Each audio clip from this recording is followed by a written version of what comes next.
From Hollywood, it's time now for Edmond O'Brien as... Johnny Dollar. I got $500 here for you. And all I have to do is guess the mystery voice. Is it Julius Caesar? This is Western Union, and there's a message with it.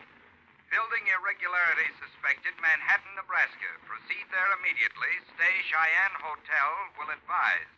Regards, Paul McGraw, Chief Investigator, Great Chesapeake Fidelity and Insurance Guarantee. Okay, thanks. Sounds like you're in for some real fun, Mr. Dollar. I am?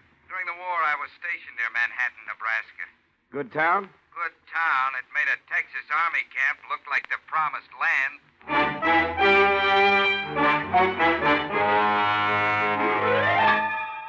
Edmond O'Brien in another transcribed adventure of the man with the action-packed expense account. America's fabulous freelance insurance investigator. Yours truly, Johnny Dollar.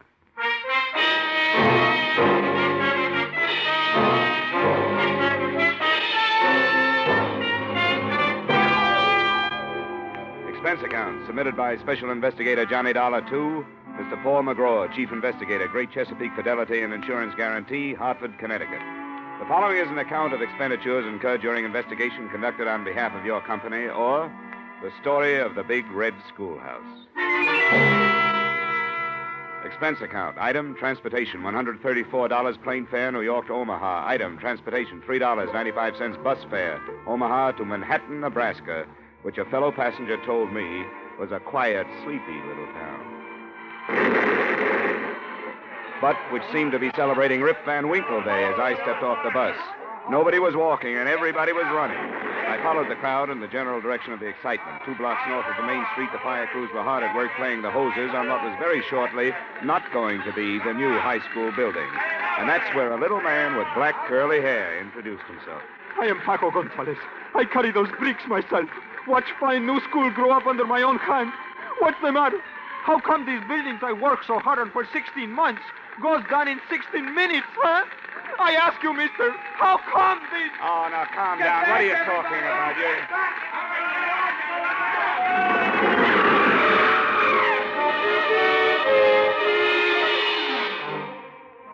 Like everyone else in Manhattan, Nebraska, I spent the next 3 hours working with the emergency fire and disaster squads.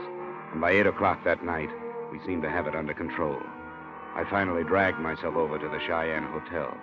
But before I could leave the front desk, I had a long-distance call from you, McGraw. Johnny, where have you been? I've been trying to There's been a big fire here in town. Everybody had to work on it. Did Joe Stankovich get in touch with you yet? Who's Joe Stankovich? A guy who lives there. He tipped us, said something about a building we're covering being in bad shape. What building's that? A new high school, just put up 6 months ago. And it fell down tonight. What? In a heap. The building will retail now at a junkyard for about $35. Well, you better start with this Joe Stankovich and see what it's all about, Johnny. Right. Mac, I'll keep in touch. So long. So long. Room clerk, have you got city directory around here? Yeah, city directory in this burg? Yeah, who do you want to find, Mr. Dollar? I know everybody in and out. Man named Stankovich, Joe Stankovich. Yeah, oh, him. City morgue. What? When? He just came over the radio. They picked up what was left of him out of the fire. Yeah, and that ain't much.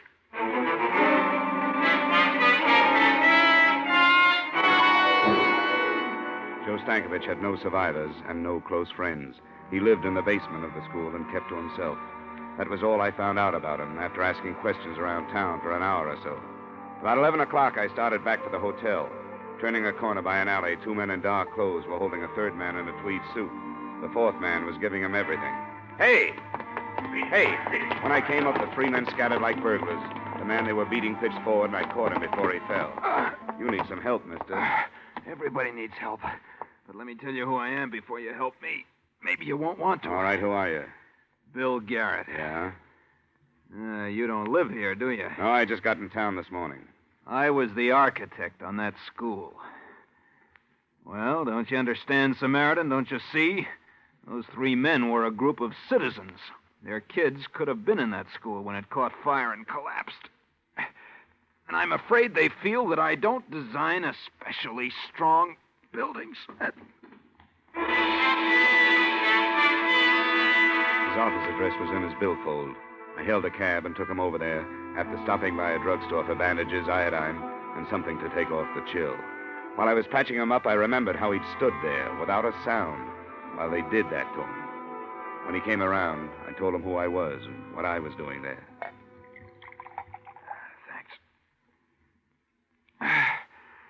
Thanks. You represent a powerful company, Mr. Dollar. But you're wasting time. You'll learn nothing from anyone in this town. I kind of thought you might tell me something, Garrett. Yeah, of course. I could tell you every delicious scandal that's happened here for the past 30 years. Every exquisite depravity and violation of the sanctity of human intelligence. Oh, no, I mean about the school building. Well, I can tell you there wasn't any reason for those boilers to be fired today. That there wasn't any reason for them to blow up. But they did. Any idea why? Lots of ideas. And all of them bad, Dollar. Real bad. Okay, tell me. Look, I was raised here. I went to college over in Lincoln. And one day I came back an architect. I was going to make the whole place over. Nice buildings, nice streets, everything. And you saw what happened. The school was my first big project. Yeah? I drew it 4 years ago, revised it a year later. And the city hired you? Better than that. I was so good, the day they broke ground on that school, I left for Paris to study at the Sorbonne. And you weren't in town while it was being constructed? I was out learning how to build even better things. I got back in town 4 days ago. I went over to see my building. Well, here's a laugh for you. They used my outside drawing, that's all. Looked like they made up the rest of it as they went along. I went over to see the building contractor to ask him about it. Double talk. He told me to keep my mouth shut if I ever expected to do any more work for the city. This building contractor, what's his name? He has a perfect name, Dollar. A fine, sunburned man with lots of good teeth and not an ounce of fat on his broad frame. Big Jim Madden.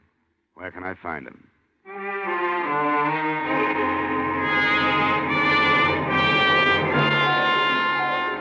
20 or 30 irate citizens of Manhattan had already gathered outside Jim Madden's home, with the 10 uniformed men from the local sheriff's office forming a half-moon circle across the close-clipped lawns, as well as the 2 standing guard over the yellow convertible in the driveway, meant there'd be no kind of beating up around there. My identification card got me inside, where I waited around in a den that was stocked with good liquor and good leather chairs. Finally, a big man in a blue suit walked in. Dollar? Uh-huh. I'm Jim Madden. You're the insurance man. What can I do for you? Tell me everything you can about that high school building. The city made a claim yet? I don't know. Uh-huh. You just happened to be in town. We heard something might be wrong with that building. Apparently there was. Who told you a thing like that? 2 boilers explode and there's something wrong with the building? Is that the way you people figure? We check into things. Well, so do we, and we couldn't find anything wrong. Who's your we? Me and the boys. Officially with the city construction department. We just had a big meeting. Yeah? I figured those people hanging around outside ought to be worrying you. Well, they don't worry me, and you don't worry me. Drunken janitor goes to sleep last night without turning down the boilers. The pressure kicks way up, the joint blows apart and burns down. That what you decided in that meeting? That's about it. It was a terrible accident, and we'll have to use an old garage or something for a school. But then we'll get around to building another with the insurance money we have coming. Good walls don't tumble out from that kind of explosion. We have to have some kind of specifications on that. Easy, Dollar, easy. Of course you do, of course you do. Anything at all. Yeah, there you are. All the building specifications on the high school, okay? That'll do for now. Good. Now you can get out of my house. You smell smoky.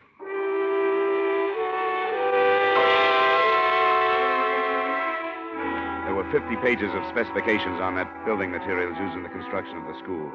They looked all right. They also looked as if they could have been forgeries. I tried to get hold of Bill Garrett, but he didn't answer his phone. Then I noticed an inspection receipt at the back of the folder. It was signed by the local building inspector, a man named Mike DeGuerra. You stay up late, whoever you are, but come on in anyway. The woman standing in the doorway was tall and blonde and smoking a longer than you can buy cigarette that went with the black filmy thing she was wearing. You say your name's Johnny Dollar and you want to talk to Mike, huh? I'm Vivian DeGuerra, and Mike isn't home just now, but you can wait for him and talk to me. I'm not bad company. Oh, would a drink help? Help what? Whatever's wrong with you. You look tired. It might, but I'd rather not. I just came by to talk to your husband. You said that. What do you want to talk to him about? Business. At 1 in the morning? Look, you probably missed your dinner tonight, and you've been getting all your nourishment out of a bottle. And you're kind of afraid Mike will walk in? No, Mike DeGuerra won't walk in. He's already walked out. And you're feeling kind of sorry for yourself. Why, I didn't... A man, if he lives in a place, is an ashtray or a picture or yesterday's sports section lying around the front room. There's nothing like that in this room. And If I walked over to that closet 10 to 1, I wouldn't find any of his clothes. Come on, tell me. When did he lamb out of town? Stop, you're hurting my arm. Come on, when? 3 months ago. Get out of here. Why? Where is he? Find him and ask him. You're the detective.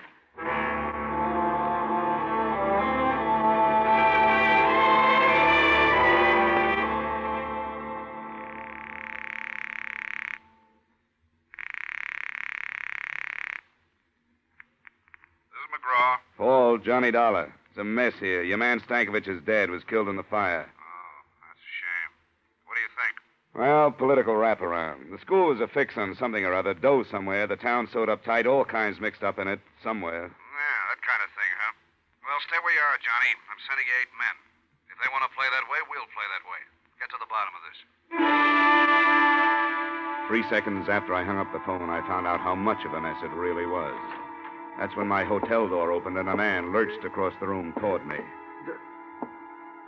Dollar. He stood in front of me, swaying back and forth, his hands clutching his coat. He fell before I could get to him. 3 bullet holes formed a neat trio across where his tie pin should have been. I ran my fingers through his coat, pulled out his wallet. The driver's license read Mike DeGuerra, age 39, occupation, building inspector.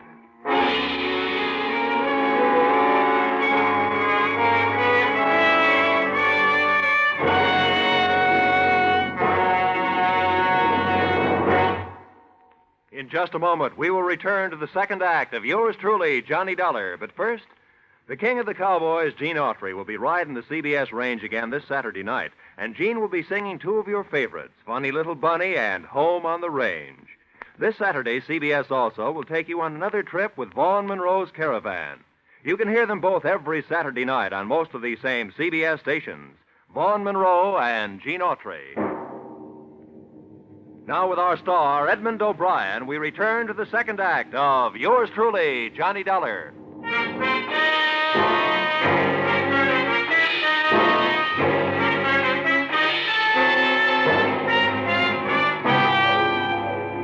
After they took Mike DeGuerra's body to the morgue, the local constables held me all that night in custody.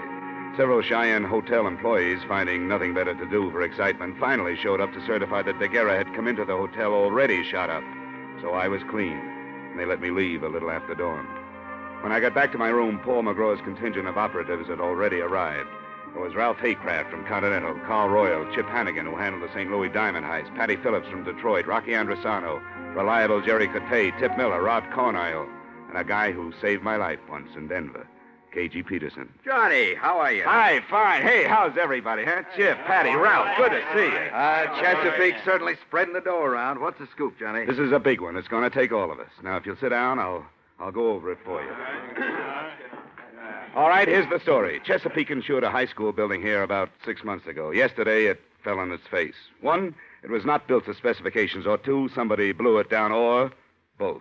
In any case, we don't pay off. But we have to prove our case. Now, there are too many leads for one man to follow before they evaporate.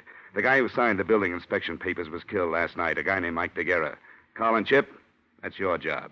Find out everything about him, his bank account, his friends, his troubles, his wife, everything. Oh, his wife, yeah. She's living at 113 South Street. You'd find a girl on Mount Everest, Johnny. Well, she's not my type, honestly. Robin Tip, your man is the building contractor, Big Jim Madden. He's cocky, belligerent, but I think you guys can handle him. Run him down. Bank accounts, purchase orders, what kind of money he spends, so on. Patty and Ralph, find out everything about Stankovich, the janitor who was found in the ruins.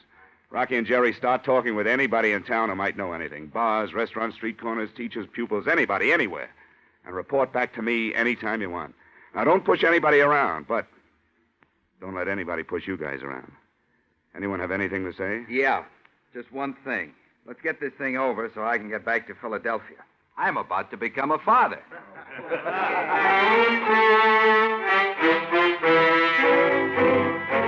I thought I'd sit back a while and see what kind of birds were flushed up from the dusty meadows of Manhattan, Nebraska. An hour later, my first bird winged in. But it wasn't at all what I expected. It was a tall, gray-haired man, His Honor, Mayor Randall. Mr. Dollar, I've seen the men you brought into town today, and I wanted to talk with you about them. Fine. What about in particular? Yeah, the events of the past 24 hours in this town have been deplorable and grossly injurious to the public welfare. The collapse of our beautiful schoolhouse, the death of our beloved janitor Stankovich, and the untimely murder of one of our respected public servants, Mr. DeGuerra. All have grieved me deeply. None of which were caused by any of my investigators, Mr. Mayor. Oh, my purpose here is not a belligerent one, Mr. Dollar. On the contrary, I came seeking assistance. We are a small community with a rudimentary police force, not equipped for major criminal investigations. I want these matters brought to a head and cleared up. And I came to offer a complete cooperation between you and our municipal government. I never turned down cooperation, Mayor, and I'll accept yours. You can begin by telling me everything you know about the schoolhouse. Oh, certainly. It was commissioned 2 years ago, designed by William Garrett, built by James Madden 6 months ago. The unfortunate Mr. DeGuerra inspected it and called it up to snuff. On the basis of his official inspection, your company insured it. I had no idea until yesterday that it was an unsafe building. Was DeGuerra reliable?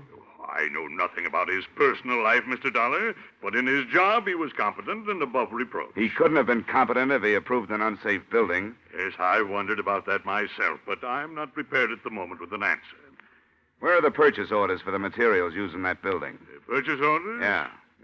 Purchase orders. I can't seem to recall. Well, they were undoubtedly destroyed along with other useless paper matters that were accumulated from the construction work. Material purchase orders are never useless when the building falls down afterwards. If you find them, I'd like to be invited in. Well, I will certainly look for them, Mr. Dollar. I want to cooperate with you in every way. I'm sure you do, and you'll hear from me when I need something. Thank you, Mayor, and good day. Oh, by the way, the city council will, of course, have to file an immediate claim with your company. We take the bitter with the sweet. I pondered his statement for a while and got nowhere. There are mayors and mayors, and this one was of the old school, full of cliches and overblown rhetoric and nothing else. In a little while, calls began coming in from the men. Chip reported that during the building construction, Mike DeGuerra had made 4 deposits of $5,000 each in the bank. His salary was $7,500 a year. I thought another talk with Mrs. DeGuerra was in order and made for her house. She answered the door with tears in her eyes, a black lace handkerchief, and a black dress. It was tight, satin, and low cut. Not exactly Emily Post for mourning, but it was black. Oh, Mr. Dollar, I'm glad you came. I'm so unhappy and lost. I can see. May I come in? Why not? Is there anything special you want, Mr. Dollar? I'm sorry to cut in on your hour of bereavement, Mrs. DeGuerra, but under the circumstances... I know. I'm not sure I can help you any. I'm so broken up. If you're not careful, you might drown in those tears. You cheap gumshoe. You dropped your act. Well, don't bother to pick it up. And that dance hall dress and shoes. Is that what you thought was expected of you? Look, this setup creaks from top to bottom. Come on now. Your late husband made $7,500 a year and deposited $20,000 in 6 months. Does that figure? I don't know anything about his money. All I know is the bank told me he only had $300 left. What did he do with it? What do you think? He spent it on other women. And why the tragic act? Not very good at it, am I? Not the best? I really loved him. He loved me.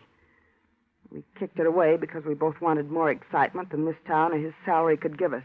There was no place to go. We just didn't get along. He was out spending his money on other women, being a big shot. I can't blame him, though. I helped make him do it. What about the money? He got it for falsifying the school inspection papers, didn't he? Well, he didn't get it inventing the telephone. Who gave it to him? I don't know. Well, who do you think killed him? And why? I don't know that either. What do you know? Look, he didn't leave any insurance, see, and I got to live the best way I can. If I stay in this town, I got to keep friends. If I don't want to keep them, I got no choice but to move, and that takes money. I wonder what could possibly be on your mind. The company you represent handles insurance, doesn't it? 263 different kinds. Are you particular what kind of premiums you collect? We pay off on a lot of things. Just what kind of insurance were you thinking about, madam? $2,000 endowment. Got your pen? No. But my word's good at the cashier's cage. What do you got? I'm trusting you. Mike got that $20,000 from the Universal Rock Company for, quote, services rendered, unquote. You know who owns the rock company? Big Jim Madden? Close enough. Big Jim's brother. Last night, when Mike showed up in town, he was gunning for trouble. Why? He said they were going to make a patsy out of him, and he wasn't going to take the rap for anybody. That's what he said. I think he ran out of money and came back to make a touch in exchange for disappearing again. And Madden shot him. I didn't say that because I don't know. How do I get my insurance? Yeah, if what you say is true, I'll have to check first. I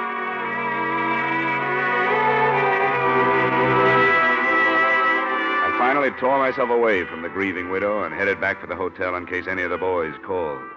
On my way down Main Street, getting the worst end of the local stairs, someone with a wrinkled coat and bourbon on his breath stepped out of a doorway and stopped me. Bill Garrett, the architect. Dollar? Yeah, Garrett, what is it? I finally got up courage enough to do something decent. Decent for me, anyway. For anybody else, it would be too low to talk about. What was it?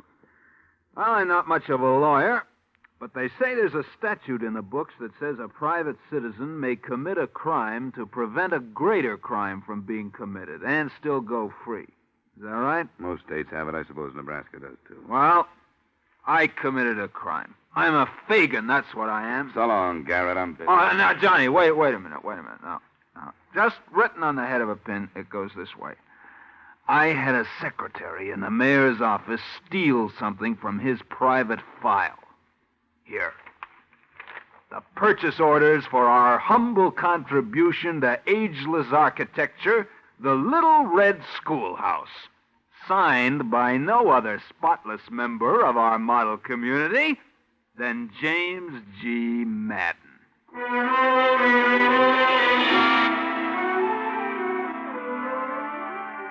I looked at them, and they were as advertised. Purchase orders complete down to the last 10-penny nail.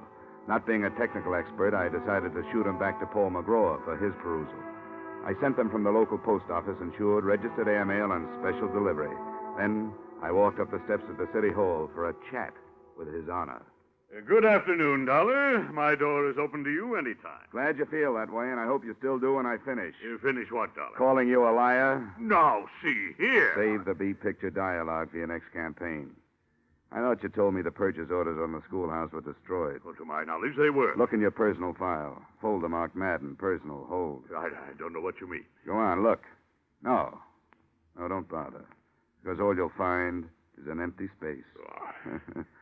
You ought to see your face, Mayor. I... Well, Mayor, they were in there, but somebody stole them and gave them to me. Yeah. I sent them to my company for examination, and I'm sure somebody's going to be in a jackpot when the material purchased doesn't come up to the specifications of the building. Dollar, this is outrageous. Indeed it is. And it was outrageous from the day your city started to build that school. Well, all right. I'll tell you why I did what I did. For money. Keep your filthy insinuations to yourself. Insinuation? Your Honor. That was a plain statement. I wanted to spare this city the loss of faith it would suffer, seeing one of its most prominent citizens exposed and driven out. A man is entitled to one mistake in his life, and Jim Madden is no exception. I planned to bring him to a private accounting and make him replace the money he made on that building and repair it to specifications. Only the tragedy occurred before I took matters in hand. You had 6 months to do it. And every day of that 6 months, 1,800 students might have been killed. And one man was killed. No one knows that better than I. But once having decided on this course of action, I didn't know how to go about rectifying things. My intentions were good, but they went astray in the interests of humanity and brotherhood. Mayor Randall, you are as full of wind as a Chicago street. You are not only windy, you're corny, stupid, careless, and you're criminal. On the strength of what you told me here, my company will never pay that claim. Dollar, I was trapped. Look, I'm going to pick up Madden right now, and Randall, I suggest that you give yourself up to your own police chief before I have him do it for me.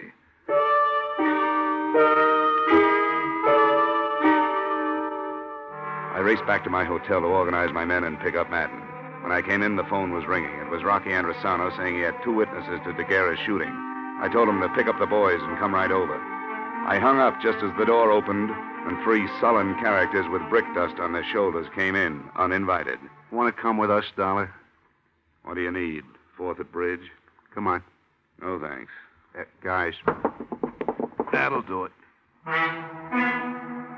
It was strictly no contest, and with one on each side working a punishing arm lock, I casually strolled out of the room and down the elevator to the street. We were coming out of the hotel when I saw Rocky, Chip, KG, Ralph crossing the street. My boys did real well, especially KG Peterson, who was in a hurry to get back to his wife. After we subdued the hoods, I said a few words to their leader. Don't ask me nothing. Sorry, this is quiz night. Madden sent you, didn't he? Never heard of him. You wouldn't do that by yourself. We're not proving that. Talk. Lay off. Lay off. Of course he sent us. Who else? Where were you supposed to take me and why? Why, I don't know. Where? The Universal Rock Company on the edge of town.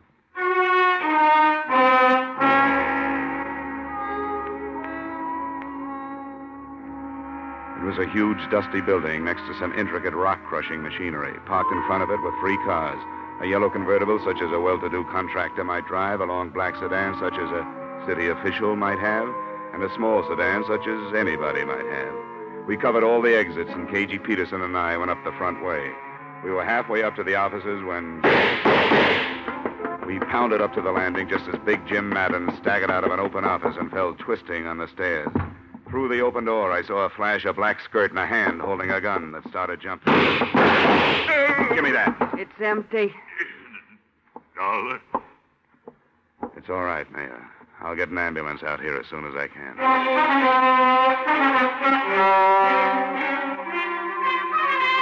We took Vivian Daguerre into custody. Randall was in bad shape, and he died 2 hours later. But before he died, he told me the whole story. It was my idea, from beginning to end. Madden didn't want to do it, but I told him if he didn't, he'd never get another contract from this city. We were able to split $100,000 with the cheap supplies we used in that building. Well, when I showed up Madden, he was afraid he was going to take the rap alone, huh? He was afraid he'd end up like Mike Daguerre. That right? Yes, I had to have Daguerre killed. He wanted more money. And you kept the purchase orders so you could make Madden do what you wanted him to do. When he found out that your company had them, he was going to turn both of us in. I talked him out of it. Yeah, with a gun. He's dead. He's better that way. Why is it there's always a falling out among thieves?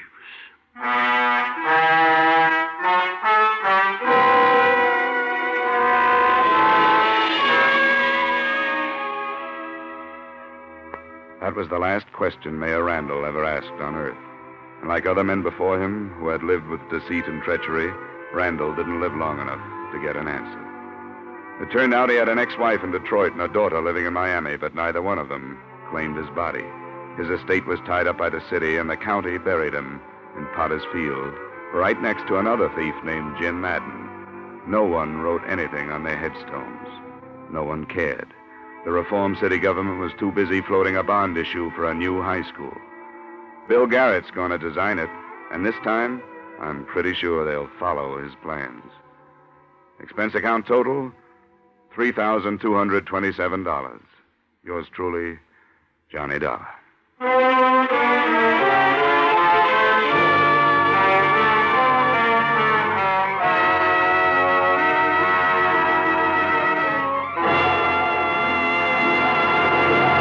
Yours truly, Johnny Dollar, stars Edmond O'Brien in the title role and was written by E. Jack Newman and John Michael Hayes, with music composed and conducted by Leith Stevens.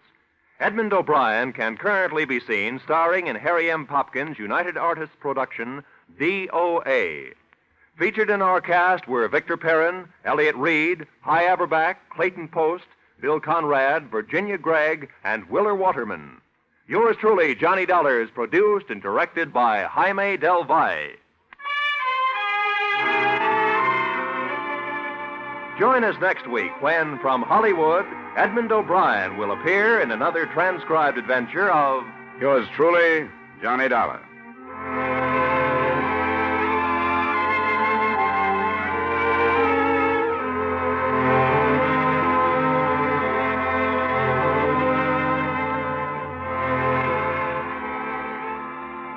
You can bet your life it's fun. It's a laugh a minute.